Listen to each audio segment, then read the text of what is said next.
La matinale d'Europe 1. Nico Saliagas. Axel de Tarlé.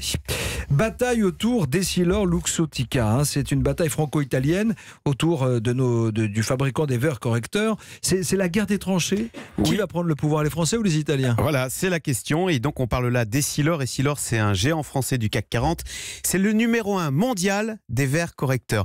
1 milliard d'êtres humains sur Terre chaque jour utilisent des verres ou des lentilles Essilor. Et donc ce champion français s'est marié avec le numéro 1 mondial, cette fois des montures. C'est un Italien, Luxottica, sont des montures très design. Il a toutes les grandes griffes italiennes en licence, donc Prada, Versace, Armani, Dolce Gabbana, mais aussi Ray-Ban, Chanel. Du coup, la lunette, vous voyez, devient un objet de mode. Et donc on a marié l'excellence technologique française des verres correcteurs avec l'excellence italienne du design. Et on a franchement un leader mondial de la lunette indéboulonnable. Elle consiste en quoi la bataille? Savoir qui va diriger, c'est ça, les Italiens ou les Français? Exactement, parce que quand on a fait cette fusion, on a fait une fusion entre égaux, à 50-50, donc c'est pas clair, et donc quand c'est pas clair, forcément, à un moment, ça cogne. Ça y est, ça commence. Donc c'est les Italiens qui ont tiré les premiers hier dans le Figaro.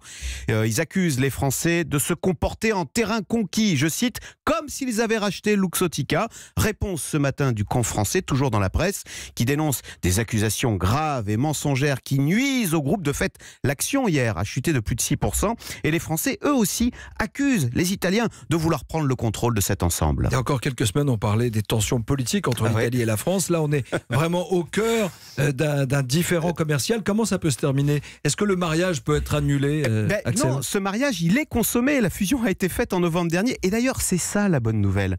Parce que les Français, juste avant le mariage, ont obtenu pas mal de choses dans la corbeille. Donc, ils ont obtenu notamment que le siège de ce nouveau géant, qui s'appelle Essilor-Luxottica, soit à Paris. Donc vous voyez, il n'y a pas de risque de voir le groupe italien, ce groupe pas italien, pardon, ce groupe franco-italien, filer à Milan.